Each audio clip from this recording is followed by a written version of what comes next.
제가 읽은 이야기는 중간에는 우리가 너무 잘 아는 그 이야기는 읽지 않았지만 교회 안에 계신 분 아니라 교회 밖에 계신 분들도 잘 알고 있는 선한 사마리아인의 비유라고 알려져 있는 굿 사마리탄의 비유로 알려져 있는 그 이야기입니다. 이야기의 발단 이렇습니다. 어떤 율법 교사가 예수님께 나아갑니다. 유대인의 율법 교사는 지금도 그렇지만 그때도 그 커뮤니티의 최고 지성입니다. 유대 율법이 얼마나 많습니까? 613가지의 율법이 있는데 그 율법을 다 외우고 그냥 연결하고 그냥 관통하시는 분이에요. 새벽 3시 반에 깨워도 탁 일어나면 273번째가 뭡니까? 그러면 탁 튀어나오는 이런 분들이라고요. 유대 율법 교사, 예수님하고 이렇게 말싸움 해가지고 좀 지고 그랬다고 하찮게 보면 안 돼요. 그 커뮤니티의 최고라고요. 지금 유대인 커뮤니티 대단하죠. 우리가 유대인 그러면 우와, 주이시들 우와 하는데 그 주이시 커뮤니티 중에 최고라고요. 이런 일화가 있어요. 저기 오래된 얘기인데 올해는 안 됐어요. 뭐 10여 년, 20여 년. 스탠포드 대학교에서 법학회가 있었는데 스탠포드의 석학인 법학 교수가 법을 쫙 설명하는데 모든 사람들이 탐복한 거예요. 어떻게 그런 수준의 법을 꿰뚫을 수 있습니까? 이렇게 물어보니까 제가 랍비가 되고 싶었는데 실력이 부족해서 법을 공부했습니다 할 정도로, 그리고 실제로 우리 지역의 랍비는 저보다 더 뛰어납니다 할 정도로 그 정도 대단한 위상을 가지고 있습니다. 그 율법 교사가 예수님께 찾아와서 묻는 거예요. 한 수 배우러 간 게 아니라 뭐라고요? 예수님을 테스트해 보려고 간 겁니다. 자신의 위상을 높이고 예수님의 명성을 깎아내리고 싶은 그런 속셈을 가지고 예수님께 나아갔습니다. 어떤 질문을 하죠? 선생님, 내가 무엇을 하여야 영생을 얻으리까? 이렇게 묻습니다. 성경에서 영생을 얘기하는 것은 굉장히 본질적인 질문이죠. 성경을 보고서 어디 복 받는 얘기 없습니까? 하는 정도가 아니라 어떻게 하면 내가 영생을 얻을 수 있습니까? 굉장히 본질적인 질문을 하고 있는데 몰라서 묻는 게 아니었어요, 사실. 예수님이 무슨 말씀을 하시는지에 따라서 그 말 꼬투리를 잡기 위해서 이렇게 말을 던진 거예요. 말 꼬투리 잡고 물고 늘어지고 괴며 늘어놓는 데 있어서 유대인 율법 교사만한 사람이 지구상에 없을 겁니다. 그 정도의 대단한 말꼬리 잡기 프로페셔널들인데 예수님께 질문을 던졌어요. 어떻게 하여야 내가 영생을 얻으리까? 그에 대한 질문에 대한 대답을 예수님께서 어떻게 하시나요? 예수님은 이 위기를 어떻게 넘기실까요? 예수님은 그 다소 교활해 보이는 그 율법 교사의 눈빛을 극히 바라보시며 이렇게 말씀하십니다. 단 한 단어로 반사. 무슨 말씀인지 아시겠어요? 반사. 너는 어떻게 율법에서 읽고 있냐? 라고 다시 그 질문을 되받아치고 있습니다. 이 율법 교사는 알고 있어요. 예수님이 알고 있다는 걸 알고 있고 물으시는 거예요. 한치의 망설임도 없이 바로 대답하시는 거죠. 내 마음을 다하며 목숨을 다하며 힘을 다하며 뜻을 다하여 주 너의 하나님을 사랑하고 내 이웃을 내 몸과 같이 사랑하라 하였습니다. 구약의 핵심인 율법의 핵심인 십계명의 핵심인 하나님 사랑, 이웃 사랑을 정확하게 관통하고 있습니다. 알고 있죠. 그래서 이 정도 아는 것만 해도 실력이죠. 부럽죠. 이 정도 실력, 그죠? 딱 물어봤는데 이 정도로 딱 얘기할 수 있으면 되게 부럽습니다. 그런데 지금 어떤 질문을 해도 명쾌한 성경 레퍼런스를 딱딱 댈 수 있는 그런 실력 때문에 이 본문이 이 성경에 기록되어 있는 것이 아닐 겁니다. 물어볼 때 예수님 물어보면 정확하게 주 너의 하나님을 사랑하고 내 이웃을 내 몸과 같이 사랑하라 하였습니다. 그것은 신명기 몇 장 몇 절에 나옵니다. 이렇게 딱 얘기할 수 있는 그 실력을 도전하기 위해 쓰인 게 아니에요. 이 이야기는 좀 더 진행되고 있습니다. 예수님은 네 대답이 옳도다. 그렇죠? 틀린 말이 아니죠. 정확한 말이거든요. 네 대답이 옳도다. 그 다음 뭐라 그러세요? 가서 행하라. 이제 가서 행하라. 그리하면 살리라. 그러면 그 율법교사가 물어보려고 그랬고 예수님이 되물어봤고 자기가 정답을 얘기했어요. 그 말 맞다. 가서 행해라 그러면 살리라 그러면 아멘 하고 가면 얘기가 여기서 끝나야 돼요. 그죠? 질문했죠? 답이 나왔죠? 실천하면 되는 건데 이게 뭔가 한 방 때리러 갔다가 한 방 맞은 것 같은 기분인 거죠. 아무런 소득이 없었어요. 그래서 다시 질문하는 거예요. 말꼬리 잡기 실력을 다시 한번 발휘하는 겁니다. 선생님, 그러면 내 이웃은 누굽니까? 하나님 누군지는 알겠고 뭐 하나님 누굽니까 이렇게 말하면 바보 아니에요? 그러니까 그러면 내 이웃을 몸과 같이 사랑하라 그랬는데 내 이웃은 누굽니까? 라고 예수님께 물어요. 내가 어떤 이웃을 사랑하면 됩니까? 이웃 사랑하라는데 어떤 이웃을 사랑할까요? 라고 예수님께 묻습니다. 정말 내가 이웃을 사랑하고 싶은데 그 이웃을 내가 몰라서가 아니라 오늘 본문에 보면 자기를 옳게 보이려고 이 질문을 하고 있어요. 잘난 척 한번 해보려고, 다시 한번 예수님 말꼬리 한번 잡아보려고 이것을 묻고 있습니다. 예수님께 이런 질문을 사실 하는 거예요. 이웃에 대한 역사적이며 신학적이며 문화 인류학적인 어떤 토론을 한번 해봅시다, 이 정도로 얘기하는 거죠. 사실 이웃이란 게, 여러분 누구를 이웃이라고 생각하세요? 여러분 땅끝은 어디라고 생각하세요? 그렇게 말하면 할 말이 많아요. 그죠? 의견이 다 다를 수도 있고, 누가 땅끝이 뭐라 그러면 꼭 그게 땅끝이냐 하고 자기가 할 말이 또 있겠죠. 그 말이 맞다 틀리다 말할 수가 없어요. 토론이 막 일어나는 거예요. 그럼 내 이웃은 누굽니까? 라고 말하면 예수님이 이런 자가 네 이웃이다 라고 말하면 이런 자는 이웃이 아닙니까? 이런 자는 멸시하는 겁니까 지금? 그럼 말꼬리를 막 잡아보려고 하는 거예요. 예수님이 어떻게 이 함정을 또 빠져나갈 수 있을까요? 내 이웃이 누굽니까? 라는 그 질문에 대해서 예수님이 대답하시는 내용이 선한 사마리아인의 비유로 알려져 있는 이 이야기입니다. 이야기는 이렇죠. 어떤 사람이 예루살렘에서 여리고로 내려가다가 강도를 만납니다. 예루살렘은 그 지역의 가장 높은 지역에 있어요. 그래서 예루살렘에서는 어느 곳으로 가도 내려가게 되고 어느 곳에서든지 예루살렘으로는 올라가게 되어 있습니다. 그래서 정확하게 표현하고 있죠. 예루살렘에서 어떤 사람이 여리고로 내려가다가 강도를 만났다, 이렇게 말씀해요. 그 지역은 이렇게 산적들이 자주 출몰하는 지역이었어요. 그래서 웬만하면 혼자는 가지 않아요. 여러 명이 뭉쳐서 가는 거죠. 옛날 우리 한국 이렇게 역사 드라마들을 보면 그런 일들 많잖아요. 그런 장면들이 많이 나와요. 주모! 이러면서 여기 한 잔 따라와! 이러면서 이제 그 다음날 아침에 해가 뜨면 그 산을 넘어갈 그 상인들이 그 전날 밤에 술도 한 잔하고 서로 친구가 돼가지고 내일 어떻게 넘어가자. 너는 어떤 거 아이템 팔러 왔냐? 이런 얘기 하면서 준비하는 거죠. 그래서 그 산 밑에 또 건너편에는 다 이렇게 주막이 있는 거예요. 여관도 있고. 그런데 그래서 항상 그렇게 같이 뭉쳐서 가게 되어 있는데 어쩐 일인지 이 사람이 일행에서 떨어졌는지 혼자 남게 된 거예요. 그래서 혼자 어쩔 수 없이 밤에 산을 넘어야 되는 상황이 생겼나 봐요. 딱한 상황이겠죠. 괜히 위급한 상황이었을 겁니다. 그러다가 혼자서 길을 가다가 산적들한테 변을 당한 것입니다. 있는 물건 다 빼앗기고 있는 돈 다 빼앗기고 옷까지 벗겨졌대요. 우리 집에 가면 거의 클라짓, 드레스룸도 따로 있고 옷들이 좀 꽤 많은데 이 당시에는 옷이 한두 벌밖에 없는 거죠. 옷이 거의 재산 목록 1호예요. 옷이 지금에 말하면 신발 정도가 아니라 옷이 자동차 정도 될 정도로 자동차랑 침대랑 이불이랑 다 합친 거 정도 되는 가치가 있는 거예요. 여러분 재산 목록 중에 그 정도 가치가 되면 꽤 중요한 거잖아요. 그러니까 있는 거 다 뺏길 뿐 아니라 옷까지 벗겨졌단 말이죠. 예수님도 한 벌 옷을 입고 계셨는데 신문할 때 그 옷을 벗기잖아요.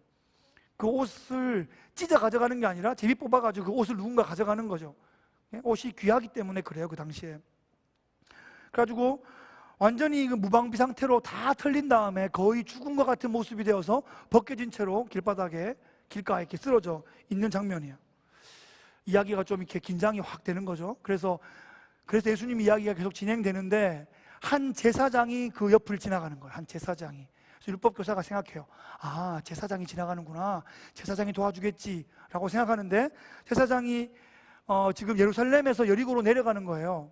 그죠? 그러니까 예루살렘에서 아마 성전의 직무를 다 하고 여리고가 자기 집에 있는지, 그러니까 예루살렘에서 여리고로 내려가고 있는 거예요. 가다가 이 강도 만난 사람을 본 거죠. 거의 시체처럼 널브러져 있는 사람을 본 거예요. 제사장이 뛰어가서 달려가서 도와준 것이 아니라 이것을 보고 어떻게 한다고요? 하여튼 흘금흘금 두리번 하다가 그냥 피하는 거예요. 오늘 본문은 피했다라는 동사를 사용하고 있습니다. 누가 혹시 시체일 수도 있잖아요. 누가 이 부정한 것을 만지는지 누가 보면 나는 며칠 동안 부정하게 되고 이런 율법적인 생각을 쫙 하는 것 같아요. 자기는 지금 예루살렘에서 여리고로 내려가고 있는데 예루살렘이든 여리고든 아마 자기 집이 있을 거예요. 아마도 여리고가 집이고 예루살렘에 가서 성전의 일을 하고 내려가는 길인 것 같아요. 도와줄 수 있는 여러 많은 능력과 경험과 소스가 있다고 생각되는데 이 제사장이 그냥 피하여 지나쳤다는 것입니다. 그래서 이제 율법교사가 조금 긴장하고 있는데 그 다음에 레위 사람이 지나가요. 레위인. 자, 레위인이 지나가는 걸로 봐서 제 예상이 대충 맞는 것 같아요. 이제 제사장과 레위인이 함께 제사를 이제 섬기고 봉직한 다음에 봉사의 일을 하고 이제 자기 일상으로 다시 돌아가는 그런 장면 같습니다. 그 레위인도 방금 사실 거룩한 직무들을 수행하고 흠없는 어린 양을 잡고 그 제사를 돕는 일들을 했겠죠. 그리고 내려오다가 부정한 것을 본 거죠. 어이쿠야 하고 이 레위인도 자리를 그냥 피하고 맙니다. 율법교사의 머릿속이 좀 복잡해지고 있습니다. 아니, 제사장도 지나가고 레위인도 지나가고 다들 친구들이에요. 다들 종교 권력자들이잖아요. 5%, 1% 이내의 종교 권력자들이에요. 서로 통하고 그런 사내들인 그런 커뮤니티에 같이 속해 있을 수도 있고 일상에 있는 이 평민들보다는 훨씬 더 이렇게 값진 옷을 입고 뭔가 직무에서 분리되어서 거룩하다 여겨지는 그런 사람들인데 이 제사장과 레위인이 그냥 지나치는 것을 그 이야기를 율법교사가 듣고 그 다음에 이야기가 어떻게 진행될까? 이 사람은 과연 생명을 구하게 될까? 이 종교 지도자 그룹에 있는 우리가 안 구하면 이 사람은 누가 구하나? 뭐 이런 생각들을 하고 있는 그런 복잡한 그런 상황 가운데 어떤 일이 벌어지냐면 세 번째 사람이 누가 나와요? 율법 교사가 나오는 게 아니라 세 번째 한 사마리아인이 지나간단 말이에요. 이 사마리아 사람은 여러분 예루살렘이 어디 있고 여리고가 어디인지 대충 아세요? 남유다 쪽에 있잖아요. 그죠? 이스라엘 지도에 보면 하단에 있어요. 왜냐하면 10지파랑 2지파 갈라질 때 요즘 열왕기상 하고 있는데 10지파가 북이스라엘이고 남유다 2지파잖아요. 그러니까 예루살렘과 여리고는 남유다 저 아래쪽에 있어요. 사마리아는 어디 있어요? 사마리아는 요 위에 있거든요. 중간쯤에. 그 이스라엘 지도의 중간쯤에 사마리아가 있단 말이에요. 그러니까 이 사람은 사마리아 사람이에요. 그러니까 여리고 사람도 아니에요. 예루살렘 사람도 아니에요. 오늘 본문에 정확하게 한 사마리아 사람이 여행 중에 있다고 해요. 자기도 객이란 말이에요. 자기도 여행객이에요. 그리고 이 남유다 지역이 자신에게 친화적인 지역이 아니에요. 그냥 어떤 역사적인 상황들 때문에 그냥 말 그대로 개취급 당하고 있는 그런 지역인데 마침 그 지역을 통과하며 여행하고 있다가 쓰러져 있는 사람은 100% 유대인 남자예요. 그죠? 뭐 사마리아인이나 여자나 그랬으면 분명히 얘기를 했을 거예요. 근데 유대인 남자이기 때문에 특별한 수식이 없어요. 유대인 남자가 쓰러져 죽을 것 같이 이렇게 되어 있는데 사마리아 사람, 그 지역 사람도 아니고 여행 중에 있는 사람이 지나가다가 이 장면을 봤단 말이에요. 사마리아 사람이 유대인 남자를 구해준다. 이거 별로 어울리지 않는 얘기예요. 굉장히 어색한 얘기예요. 뭐 어떻게 표현해 볼까요? 아니 미국에 나는 뭐 미국의 상위 몇 %다라고 생각하는 그냥 아주 멋지고 하얀 사람이 있다고 생각해 봐요. 그리고 전혀 이런저런 저런 신분적이며 경제적이며 역사적이며 상황적이며 여러 가지로 봤을 때 굉장히 천덕꾸러기 같은 어떤 사람이 있다고 봐요. 지금 그 사람이 이 나라의 주인이 나다라고 생각하는 그 사람이 쓰러져 있는 걸 돕는 장면이란 말이에요. 사실 평상시에도 이 사람을 돕지 않아요. 그런데 이 사람이 어려움을 당하고 있는데 이 천덕꾸러기 같은 이 사람이 이 사람을 보고 어떤 반응을 하고 있는지 오늘 본문을 한번 보면 어떤 반응이 처음 나오냐 하면 그 사람을 보고 다른 두 사람은 피하여 지나갔는데 혹시나 어떻게가 내 시야에 들어와도 내가 look at 하지 않고 나에게 어떤 그 사람의 어떤 신음소리가 here 내가 들려도 listen to 하지 않고 무시하고 내가 못 본 거, 내가 못 들은 거야 하고 그냥 지나쳐버리는 상황에 이 사람은 적극적으로 그걸 본 거예요. 보고 어떻게 해요? 불쌍히 여겼어요. 그 사람 보고 불쌍히 여기는 마음이 생겼어요. 그리고 그 사람에게 다가간 거예요. 다가가서 오늘 그 본문 그쪽 지역에 보면 어떻게 나오냐 하면 그 사람에게 가까이 다가가서 기름과 포도주를 그 상처에 부어요. 그리고 상처를 싸매고 자기 짐승에 태우고, 자기는 걸어가는 거죠. 자기 짐승에 태워서 주막으로 데리고 가서 돌보아 주었다. 이렇게 본문이 기록하고 있습니다. 선한 사마리아인의 비유를 집에 가서 자세히 한번 읽어보세요. 그 다음에 부사구가 하나 나오는데 이튿날이라고 나온다고요. 이튿날. 무슨 뜻이에요? 무슨 뜻일까요? 밤새도록 간호했다는 얘기예요.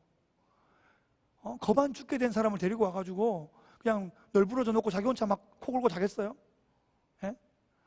자기의 최선을 다해서 이 사람을 싸매고 돌보고 거의 닦고 또 묻고 이야기하고 또 물어보고 의식을 차렸는지 또 확인하고 계속 그러면서 밤을 보낸 거죠. 그렇게 밤을 보낸 다음에 그 다음날 어떻게 해요? 주인에게, 아마 이 사람이 여행 중에 있었던 것 같고 아마 인터넷이 되거나 전화가 됐으면 내가 지금 위급한 일이 생겨가지고 우리 이번에 뭐 캔슬하자 이렇게 얘기할 수 있을지도 모르는데 캔슬이 안 되는 거예요. 지금 여행 중에 있으니까. 그래서 어쩔 수 없이 하루는 지체했지만 주인한테 돈을 2데나리온을 맡겨요. 1데나리온이 얼마라고요? 성인 남자 하루 품삯이에요. 2데나리온, 적은 돈은 아닐 거예요. 그죠? 아마 수백 불 될 수 있는 돈의 가치일 거예요. 그거를 맡기고 내가 취소하지 못할 어떤 약속이 있어서 내가 갔다 와야 되니까 돈이 더 들면 내가 갔다 와서 치르겠다고 라고 말하고 주인에게 이 영혼을 부탁하고 잠시 이렇게 자기 스케줄을 소화하러 간단 말이에요. 예수님이 율법 교사에게 되묻고 있습니다. 네 생각에는 이 세 사람 중에 누가 강도 만난 자의 이웃이 되겠느냐? 이 율법 교사는 혼란스러운 마음을 진정시키고 자비를 베푼 자니이다 이렇게 말하고 있어요. 자비를 베푼 자니이다. 차마 사마리아인입니다 라고 말을 못하고 자비를 베푼 자입니다 라고 말하고 있습니다. 율법 교사는 선생님, 누가 내 이웃입니까? 라는 다소 현학적인 질문을 하고 있는데, 말꼬리 잡기 위해서 던졌는데 예수님은 그 질문의 함정에 빠지지 않으시고 어떤 사람이 질문인지에 대한 역사적이며 신학적인 토론에 들어가시는 것이 아니라 예수님은 그러면 너 어떻게 할 건데? 라고 그의 실천을 지금 요구하고 있는 것입니다. 이웃이 누구인가를 분석할 것이 아니라 이 비유 전반부와 이 비유 전문맥과 이 비유 맨 끝에 있는 말이 같은 말이에요. 가서 행하라 이 말이에요. 얘기를 더 하자는 게 아니라 앉아봐라 더 배우라는 얘기가 아니라 가서 행하라 이 말이에요. 이 율법 교사의 문제는 모르는 게 문제가 아니었어요. 충분히 알아요. 이 이상 알 수가 없어요. 이 율법 교사의 문제는 뭐예요? 알긴 아는데 행하지 않고 있었던 게 문제였다는 거죠. 사마리아 사람이 잘한 건 뭐예요? 사마리아 사람의 지금 그 관점은, 이 예수님이 이야기하고 계신 이 비유의 관점은 그가 역사적으로 어려움이 있었고 또 어떤 뭐 유대인들의 계치급을 당하고 있고 그런 지금 감상적인 얘기를 하는 게 아니에요. 제사장, 레위인, 율법교사 이 그룹과 사마리아 사람과의 차이점은 어떤 지금 신분의 얘기를 하고 있는 것이 아니라 율법의 지식을 얘기하고 있어요. 이 그룹은 율법의 지식이 충만해요. 제사장과 레위인은 지금 금방 레위기법에 따라서 아주 치밀하게 준비된 그 제사법에 따라서 제사를 아주 맛깔스럽게 드리고 내려오는 길이거든요. 이분들은 율법에 대해서 정통한 사람들이라고요. 그런데 강도 만나 쓰러져 있는 사람들을 구하는데 아무런 능력을 발휘하지 못해요. 그냥 피하기 바빠요. 자기 머릿속으로 율법을 계산하기 바빠요. 내가 지금 그러면 며칠 동안 부정해지는 거지? 그러면 3일 뒤에 해야 되는 거 그것도 못하고 지금 그런 머리가 돌아가고 있어요. 그런데 이 사마리아 사람은 어떻죠? 사마리아 사람은 구약의 율법 전체를 다 알지 못할 거예요. 당연하죠. 사마리아라는 그 지역 자체가 모세 오경만 믿거든요. 창세기, 출애굽기, 레위기, 민수기, 신명기 이것밖에 몰라요. 이것도 제대로 못 알 확률이 높겠죠. 왜냐하면 이 사람이 사마리아의 무슨 교사더라 이런 말이 있는 것도 아니고 그냥 한 사마리아 장사하는 사람, 그냥 여행하는 사람, 평민이라면 그냥 모세 오경을 대충 아는 정도일 것이다 이렇게 우리가 생각해 볼 수 있어요. 그런데 모세 오경을 어느 정도 그냥 평민이 아는 정도로 아는 이 사람한테서 어떤 일이 벌어져요? 죽을 사람이 살잖아요. 이걸 얘기하는 거죠. 많이 배우고 많이 알고 높아지려고 할 것이 아니라 이미 알고 있는 것 정도만으로도 가서 행하면 산다는 거죠. 한 영혼을 구원하기 위해서 우리가 더 많은 훈련이, 지금 더 많은 지식이 필요한 게 아니에요. 충분히 아신다고요. 지금 우리 아는 것 정도로도 보고 긍휼히 여기고 가서 붙고 싸매고 돕고 태워주고 나한테 있는 거 나눠줄 수 있으면 그 영혼이 사는 거예요. 그 일들을 위해서 지금 율법 교사에게 예수님께서 강력하게 도전하고 있습니다. 우리는 율법 교사에 가까울까요? 이 사마리아인에 가까울까요? 저 성경 그만큼 모르는데요. 이렇게 얘기하지 마시고요. 어떻게 봐도 우리가 지금 형편이나 좀 추구하는 바나 비전이나 이렇게 바라보면 이 율법 교사 되는 쪽으로 더 치우쳐 있고 방향이 그쪽으로 돼 있지, 뭐 그냥 대충 살려고 그냥 불쌍하게 살려고 하지는 않는단 말이죠. 그런 우리의 형편을 바라볼 때 예수님께서 우리에게 요구하시는 것은, 지금 이 사마리아 사람은 달란트 비유로 본다면 한 달란트 정도 가진 사람이에요. 다른 사람들은 3달란트, 4달란트, 5달란트 정도 가진 사람들이에요. 그 사람들은 제사장은 금그릇, 레위인은 은그릇, 율법 교사는 뭐 금은 합금 뭐 이 정도로 볼 수 있을지 몰라요. 꽤 괜찮은 3-5달란트 가진 사람들이에요. 그런데 문제는 그런 그릇이고 그런 달란트인데 마음이 깨끗하지 않아요. 그 그릇이 깨끗하지 않아요. 정결하지 않으면 담을 수 없어요. 역사가 일어나지 않는 거예요. 지금 1달란트밖에 없는데 이 사마리아 사람은 마치 나무 그릇 같은 사람인데 정결하게 그 마음이 준비되니까, 영혼을 향하여 마음이 열려 있으니까 자기도 살고 그 영혼도 살린단 말이죠. 가진 자들을 부끄럽게 하는, 훨씬 더 많은 달란트를 가진 사람들을 부끄럽게 하는 예수님의 이 놀라운 비유의 핵심적인 인물이 되고 있습니다. 교회가 율법 교사같이 되면 안 될 겁니다. 부모님들이 자식들에게 이 율법 교사 같은 역할을, 그 정도 역할에 머물러서는 안 될 겁니다. 교회가 세상을 향해서 이 율법 교사들처럼 말만 따박따박 잘하고 정작 영혼들이 울고 있고 상처받고 필요한 곳에 교회가 계산만 하고 나가지 못하고 있다면 안 될 겁니다. 그것을 지금 지적받고 있는 겁니다. 세상에는 강도 맞는 사람들처럼 거반 죽어가는 사람들이 널려 있는데, 심지어 교회 안에도 눈에 잘 안 띄는 곳에 상처받고 자기도 모르게 강도 만난 것처럼 그렇게 지쳐있는 사람들이 있는데, 우리의 자녀들도 어쩌면 예쁘고 멋지게 잘 크는 것처럼 보이지만 그 마음의 상실감 가운데 강도 만난 자처럼 영혼까지 탈탈 털릴 정도로 힘겨운 사춘기를 보내고 있는 우리 자녀들이 있을지 모르는데, 우리가 말만 따박따박 가르치고 그 아이들의 상처받은 영혼들을 잘 돌아보지 못한 것은 아닌지 우리 자신들을 돌아봐야 할 것입니다.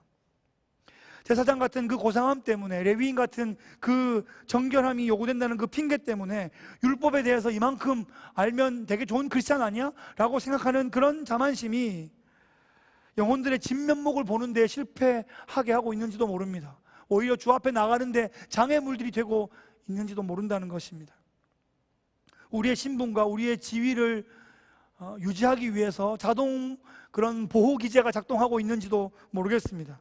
그러는 사이에 우리 주위에 강도 만난 자들이 죽어가고 있다는 것이에요. 우리 자신이 어쩌면 강도 만난 자 같은 상태인지도, 죽어가고 있는지도 인식하지 못한 채 그렇게 쓰러져 가고 있는 사람들도 부지기수로 많을지도 모릅니다. 우리의 눈이 열리지 않으면, 우리의 영적인 눈이 열리지 않으면 보이지 않습니다. 교회는 그렇게 생명력 없는 집단, 세상으로부터 어떤 희망이 되지 못하는 그런 우리의 모습이 되어버렸는지도 모릅니다. 이미 예수님의 비유의 핵심은 37절에 나옵니다. 가서 너도 이와 같이 하라 하는 것이죠. 실천입니다. 더 이상 몰라서의 문제가 아니죠. 역사상 최고의 스펙을 자랑하는 이 시대인데 실천하지 않는 것이 문제라는 것입니다. 머리는 점점 커지는데 팔다리 근육은 점점 퇴화되어서 머리는 이따시만큼 크고 팔다리는 흐느적거리는 진짜 볼품없는 볼성사나운 모습일지도 몰라요. 여러분 머리 작은 거 좋아하시죠? 팔다리 긴 거 좋아하시죠? 쭉쭉 팔다리 쭉쭉 길고 머리는 작으면 좋잖아요, 그죠? 그러니까 머리는 충분히 크다고요, 지금. 아니, 크다는 얘기가 아니고요. 여러분 오해하지 마세요. 머리가 크다는 얘기가 아니고요. 지금 있는 걸로 충분해요. 이제 팔다리가 문제예요. 예? 팔다리 근육 머슬들이 더 강해져야 돼요. 더 섬기는 실천력으로 더 나가야 돼요. 아는 건 충분해요. 예? 실천하면서 또 경험적인 실력들이 쌓이는 거죠. 공부만 하고 앉아있으면 안 되는 거죠. 이제 강도 만난 자를 보면 머리가 돌아갈 게 아니라 가슴이 뛰어야 돼요. 심장에 근육이 뛰어야 되고 팔다리가, 예? 손과 발이 그들을 향하여 나아갈 수 있어야 됩니다. 사마리아 사람의 율법의 지식은 깊지 않았을 테지만 실천하는 능력으로 이런 놀라운 이야기의 주인공이 되고 있습니다. 행하는 것, 한 영혼이 구원받은 거죠. 오늘 설교의 제목이 한 생명을 구원하는 사람입니다. 한 생명을 구원하는 사람, 어떤 사람이라고요? 실천하는 사람이었습니다. 제가 고등학교 때 친구한테 배운 노래가 있어요.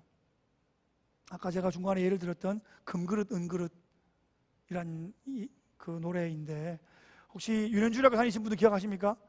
금그릇 은그릇 질그릇과 나무그릇 귀도 쓰고 천이도 쓴다네. 금그릇이 좋을까 은그릇이 좋을까 주인 쓰기에 합당하려면 깨끗한 게 문제지. 준비합시다. 깨끗하게 비웁시다. 나의 사랑 주께 쓰임받기 위하여 준비합시다. 깨끗하게 비웁시다. 선한 청지기의 사명 맡기려고 합니다. 그런 노래예요. 그러니까 이게 깨끗한 그릇으로 준비되는 것이 우리가 가진 달란트는 충분하다. 제가 달란트의 비유 핵심 얘기해 드렸죠. 달란트의 비유의 핵심은 내가 가진 달란트로 충분하다 하는 거예요. 그 그릇의 비유로 연결한다면 깨끗하기만 하면 충분히 이 강도 만난 자들을 구원할 수 있는 능력의 도구로, 생명의 도구로 쓰임받을 수 있다는 것입니다. 이제 그런 주님의 생명을 구원하는 역사의 도구로 쓰임받는 우리 모두 되시기를 주의 이름으로 축복합니다. 기도하겠습니다. 하나님 아버지, 감사합니다. 영혼이 살아나고 깨어나고 새롭게 생명력으로 충만해지는 그 거룩한 일들에 우리를 사용하여 주옵소서. 우리 수요성 예배가 그렇게 생명들이 와서 담기고 온전한 치유의, 또 생명의 능력의 그런 힘을 얻는 귀한 공동체 되게 하여 주시옵소서. 감사드리며 예수님의 이름으로 기도합니다. 아멘.